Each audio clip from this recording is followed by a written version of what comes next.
Et si jamais tu te demandes, c'est fait par Binge Audio.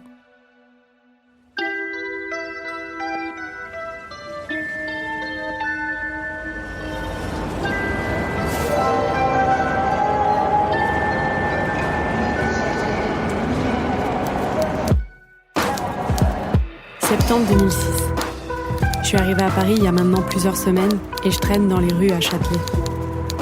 Mes amies sont toutes restées à Toulouse et ont commencé leurs études. Quand j'ai rien à faire ici, elles sont déjà en cours. Ce n'est plus du tout la même vie qu'au lycée. Maintenant, j'ai du temps. Les contrôles de maths ne me manquent pas du tout. Mais moi, ce qui me manque, ce sont mes amis. Ici, je suis seule et je me demande ce que je fais là. Je connaissais pas du tout cette ville et je découvre que je parle pas du tout la même langue que les autres. Bonjour madame, je voudrais une chocolatine s'il vous plaît. Et la caissière du supermarché ne comprend rien non plus. Madame, je pourrais avoir une poche s'il vous plaît? Une poche. Pour nous, une poche, c'est une poche de jean. Non mais attends, chez nous dans le sud, une poche, c'est aussi quelque chose dans lequel on met nos courses. Je suis désolée. J'ai bientôt 18 ans et je sais pas encore avec qui je vais souffler mes bougies. Niveau look, on est sur une pizza moite-moite pas lourde 4 fromages. Au pied, j'ai des TN qu'une amie m'avait donné, un pull pinky, un jean troué au genou, la frange sur le côté et un MP3 rouge métallisé qui me crachait du diams dans les oreilles. J'étais dans ma bulle, dans les rues de Saint-Michel. Allô? Ouais, coucou papa, ça va? Bah écoute, ça va, j'étais en train d'écouter un peu de... T'écoutes de la musique? C'est quoi? Ah bah c'est toutes les musiques des années 60, à l'époque de Salut les copains. Ça me fait un petit flashback. Les années étudiantes, c'était important pour toi? Bah oui, c'est important, les années étudiantes. C'est les années où on sort tous ensemble. C'est les années où finalement on fait les 400 coups, quoi, tu vois. Je me souviens que quand je suis partie à Paris, t'étais sur le quai de la gare et puis quand le train il est parti, tu m'as tourné le dos. Tu m'as tourné le dos parce que je pense que tu retenais tes larmes. Tu te souviens de ça? Oui, bah je crois que c'est une page qui se tourne et dans la vie du jeune et dans la vie des parents. Donc cette page, parfois, elle est un peu douloureuse, même si on sait que c'est pour le bien de ses enfants. Alex? Ouais. Toi, ça n'a pas été trop dur finalement après le bac, parce que t'es né en Ile-de-France, t'as toute ta famille ici, t'as jamais vraiment eu à partir. T'aurais aimé partir? Franchement, je sais pas. T'es bien ici, hein? Ouais, je suis bien là. Moi, c'est marrant parce que j'avais le rêve de venir vivre en Ile-de-France. Depuis le lycée, sur tous les skyblogs, je regardais les gens d'Ile-de-France, les banlieusardes, vous aviez des skyblogs de dingue. Et j'ai passé mon temps à regarder vos photos, vos commentaires, vos textes. Et c'était ultra inspirant. Pour moi, vous étiez les influenceurs de l'époque, quoi. À cet âge-là, je mise tout le jeu de cartes que j'ai construit au lycée. Je repars sur une nouvelle vie, devenir comédienne. Pour moi, c'est un rêve impossiblement possible. Je sais que ça va être dur, mais tant pis. J'essaye, je tente le tout pour le tout. Et au pire, ça marche. Les règles sont simples. Je me crée une carte vitale, Carte électorale, une carte imaginaire, carte étudiante, une carte de cinéma. carte de fidélité Sephora. Je retire chaque dimanche soir 40 € pour tenir toute la semaine. J'imprime vite des CV pour trouver un job alimentaire. Et je m'inscris à une fac que j'arrêterai quelques semaines plus tard.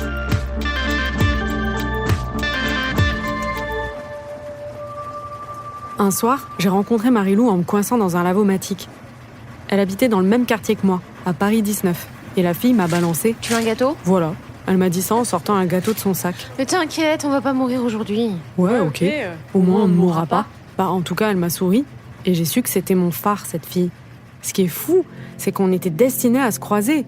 On avait exactement le même rêve, celui de devenir comédienne. On était inscrites dans la même fac, on habitait à 1 rue d'intervalle, on avait le même âge et on lavait notre linge sale au même endroit. On s'est rencontrés fraîchement débarqués toutes les deux à Paris. Ouais. Et le jour où on s'est vus, effectivement, on s'est plus jamais quittés. Alors après 2 heures d'attente et 30 gâteaux ingurgités dans le lavomatique, un mec ultra énervé est venu nous ouvrir.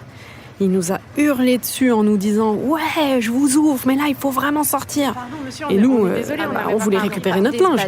Mais là, il nous a stoppé net dans notre folie. Il nous a dit « Non, les règles, c'est les règles. Vous le récupérerez demain à 10h du matin. » Mais il s'agissait à peu près de notre seul linge dans le tambour. Monsieur, notre linge? À ce moment-là, j'ai proposé à Marilou de venir dîner chez moi pour relâcher un peu la pression. Je vivais dans un très grand 12 mètres carrés dans une résidence étudiante. Et dans cet immeuble, il y avait aussi Pauline, une Toulousaine comme moi, que j'avais rencontrée en cours de théâtre quelques semaines plus tôt. Un jour, je l'ai entendu dire qu'elle cherchait un logement et je lui ai filé le plan parce qu'il restait une place 2 étages au-dessus de chez moi. Pauline rêvait aussi d'être actrice et comme nous, elle adorait consommer de la purée en sachet le vendredi soir. On adorait manger à 3 avec pour table un tabouret. On passait notre temps à déplier, replier nos lits pour faire de la place. On essayait de tout ranger dans des boîtes à chaussures. Il fallait que tout rentre. Nickel. Ça va pas rentrer, je te dis. Mais si, regarde. Attends, mais c'est sûr que après, si tu mets rien de droit, il faut tout équilibrer aussi. Attends. Complètement gueudin, tu vas pas mettre la lampe et le faire repasser dans la boîte à Mais chaussures. si, il suffit d'enlever l'ampoule, on va la mettre ailleurs et t'inquiète. Parfois, on arrivait à faire cuire des œufs au plat en même temps que je te faisais ta teinture pour les cheveux et en même temps que on était en dessous des manteaux qui pendaient au porte-manteaux. Oui, c'est les joies des logements parisiens en fait. On n'était pas nombreuses, mais à nous 3, on était déjà une grande famille. Tous les soirs, on allait les unes chez les autres, on refaisait le monde. En tout cas, on essayait de construire le nôtre. Je pense vraiment qu'on a eu besoin de se reconstituer une famille en tant que, entre guillemets, déracinés de nos terres et de nos familles toulousaines. On arrive dans une ville qu'on connaît pas forcément, on a laissé nos amis, notre famille, et là on va, c'est notre vie d'adulte en fait, et on se trouve, on se construit et on se reconstruit une bande. Un soir, Pauline nous a présenté Marie-Paul, sa meilleure amie du Sud, qui venait la voir pour quelques jours. Salut les meufs, j'arrive de Toulouse, je vous galoche toutes, 6 heures de train, 3 vomitos, mais me voilà. Marie-Paul, c'était la seule d'entre nous qui ne voulait pas du tout être comédienne. Et en plus, elle avait un don, celui de faire le pendule et les cartes. Non mais je vous jure les filles, ça marche. Bon allez, je vais vous le faire. Entre 2 assiettes de purée, elle a proposé de nous lire l'avenir. Bon là je suis connectée, je me concentre. À ce moment-là, on a coupé notre respiration. On a espéré fort pour nos futurs. On va être honnête. Mais de mémoire, elle nous a sorti beaucoup trop de fois. Bon, ça mouline. C'est pas gagné. Alors, parfois son pendule, c'est sûr, il dit pas toujours juste. Mais bon, sur ce coup-là, je reconnais qu'elle a eu du flair. Hein, parce que on a gagné l'intermittence du spectacle au bout de 15 ans. 15 ans. Et en même temps, c'est ce qui a fait la beauté de cette époque.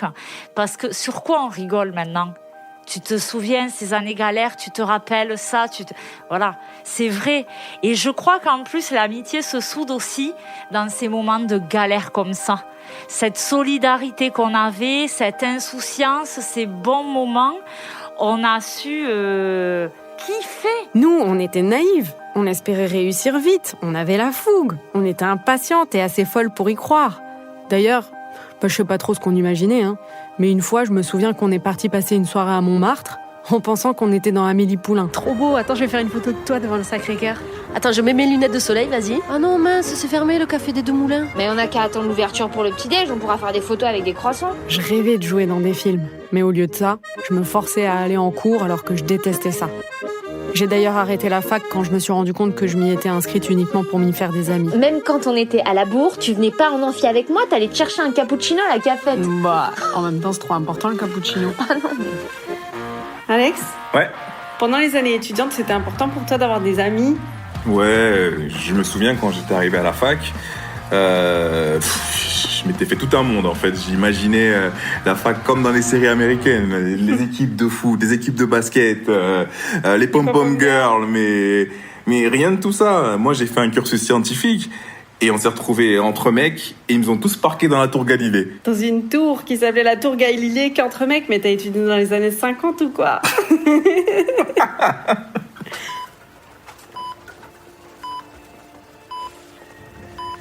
Un jour, pendant une visite médicale, un médecin m'a demandé si j'étais un peu stressée en ce moment. Et j'ai dit oui parce que c'était le cas. Alors là, il m'a demandé si j'avais des enfants. J'ai dit non. Et si j'avais des parents en bonne santé, j'ai dit oui parce que c'était le cas.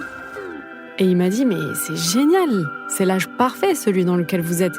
Parce que vous vous inquiétez pas encore pour vos parents et vous vous inquiétez pas non plus pour vos enfants. Et vous verrez, un jour, vous allez vous faire du souci pour vos parents et vos enfants en même temps. Et ce sera ça le stress. Je repense souvent à sa phrase Et je me dis que mon père devait exactement être dans cette zone-là à cette époque, en train de s'inquiéter pour la génération au-dessus et en dessous de lui.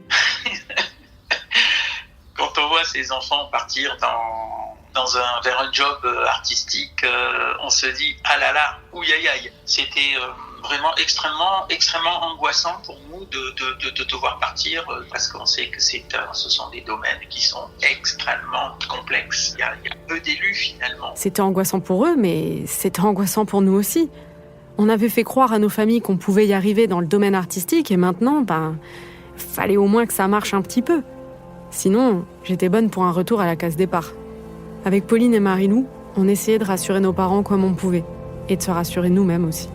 On avait des jobs alimentaires toutes les trois. Et je me rappelle que je partais à 5h du matin pour aller bosser au magasin.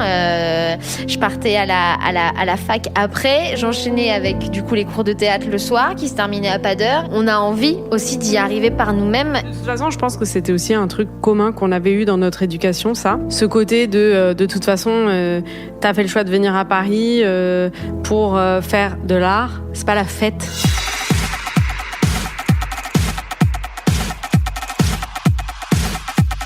C'est pas la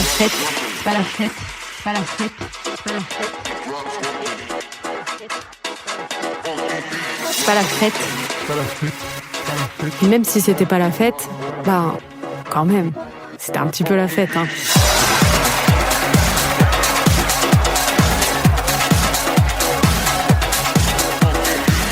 Une nuit, on dormait ensemble. Il était genre 2h du mat. Tu vois où je vais. Et on était super stressés parce qu'on avait un casting le lendemain matin. On n'arrivait pas à dormir, on s'est rhabillés et on est parti en boîte. Et on a fait nuit blanche avant d'aller au casting le lendemain matin.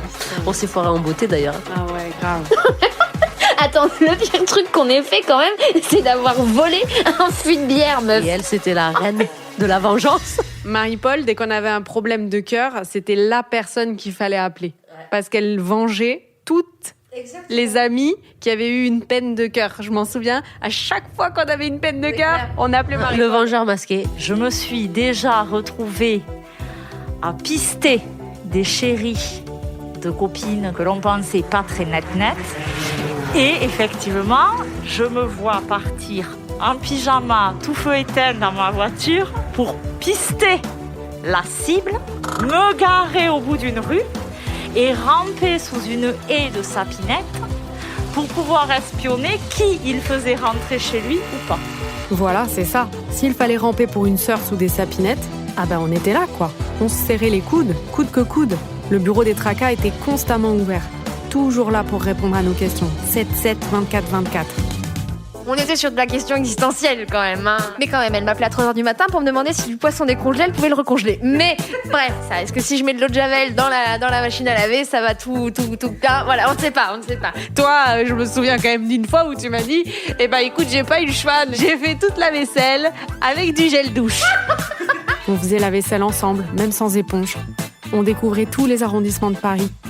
Et souvent, on dormait ensemble entre sœurs sur des semaines entières pour rêver côte à côte la nuit. On avait envie de rester ensemble parce que la reprise était dure, d'être loin de nos familles et tout ça. Et on a substitué ça en dormant toutes les deux pendant un mois, je pense. Tu venais chez moi ou je venais chez toi et je me souviens, on avait un lit en dessous de notre lit qu'on sortait, qu'on dépliait à la même hauteur. Et on se faisait des séries, on mangeait ensemble, on dormait ensemble. On n'arrivait pas à dormir seul à ce moment-là. Et comme on habitait à 2 étages l'une de l'autre, je me souviens, on était dans les escaliers en pyjama ou dans l'ascenseur, on allait l'une chez l'autre. C'était vraiment Friends, ouais. Parce que tout le monde venait squatter chez toi ou chez moi. On embarquait les copains. Et c'est vrai qu'on avait vraiment une bande. Et des fois, je me rappelle des après-midi entiers à glander, à se raconter des conneries. Je sais aujourd'hui que si j'avais pas eu ces amis-là, à ce moment précis, j'aurais peut-être lâché tous mes rêves. Ah mais c'est clair. C'est clair que quand on a des objectifs comme ça, que t'as pas de connexion, sans venir de ce milieu, c'est sûr que il faut avoir les bonnes personnes au bon moment autour de toi, quoi. Parce que sinon tu perds complètement confiance, tu te perds. Ah non, mais ça c'est sûr, moi j'avais besoin d'avoir des amis comme vous, parce qu'on se comprenait, on faisait la même chose, et c'est ce qui nous aidait à pas lâcher la barre des objectifs. Mais oui, on a eu les années galères, on avance dans nos projets, on a choisi de bosser dans l'artistique, donc pas simple, des déceptions. Ouais, on a refait le monde plus d'une fois et puis on a séché nos larmes plus d'une fois à coups de bonbons, de gâteaux et de rigolades. C'est accepter d'avoir une vie familiale à distance. Qu'est-ce que c'est de gérer ça? Et nous, on expliquait à nos parents qu'on voulait être comédienne à l'époque. On faisait plein de jobs alimentaires et tout, mais eux, ils voyaient pas concrètement ce qu'on faisait. Ça les inquiétait. Donc il y avait des moments, je me souviens, où on se retrouvait en larmes, toi et moi, parce qu'on s'était pris la tête avec nos parents respectifs, parce qu'on avait l'impression qu'ils comprenaient rien de ce qu'on fait, et on se soutenait comme si on avait été deux sœurs et qu'on se parlait. C'est comme si, moi j'ai eu l'impression avec toi pendant longtemps que j'avais 4 parents avec ma sœur et qu'on se raconte ensemble ce que nos parents ont fait. On se réparait en mangeant de la glace à la fraise. On apprenait à vivre une vie familiale à distance, en restant soudés, en séchant nos larmes à la glace. C'était ça, vivre loin de sa famille et apprendre à s'en recréer une. C'était les premières amies sœurs de ma vie que je ne rencontrais pas en cours de récréation, mais bel et bien parce qu'on se rejoignait dans tout. Nos aspirations, nos racines de province et notre quartier, Paris 19e. Et même si je les ai rencontrés par hasard, ce sont des amis de destinée. On ne savait jamais ce qui nous attendait, et on attendait ensemble. Et tant qu'on était ensemble, c'est tout ce qui comptait. On faisait bloc contre l'univers. Ah, et c'est sûr que c'était l'époque où on avait du temps pour tout. On avait du temps pour parler des heures. Ouais, grave. Pour sortir tard, pour rentrer tard, Dormir tard. pour manger tard. Pour vivre tard. Et surtout pour se lever tard. Surtout. Et moi, j'ai un souvenir très précis de ton réveil. Que je n'entendais pas.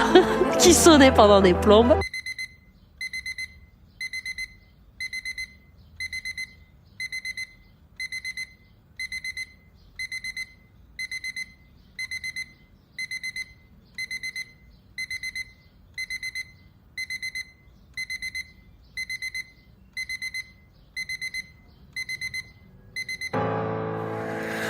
Oh non, je suis encore à la bourre. Régine, elle va me tuer.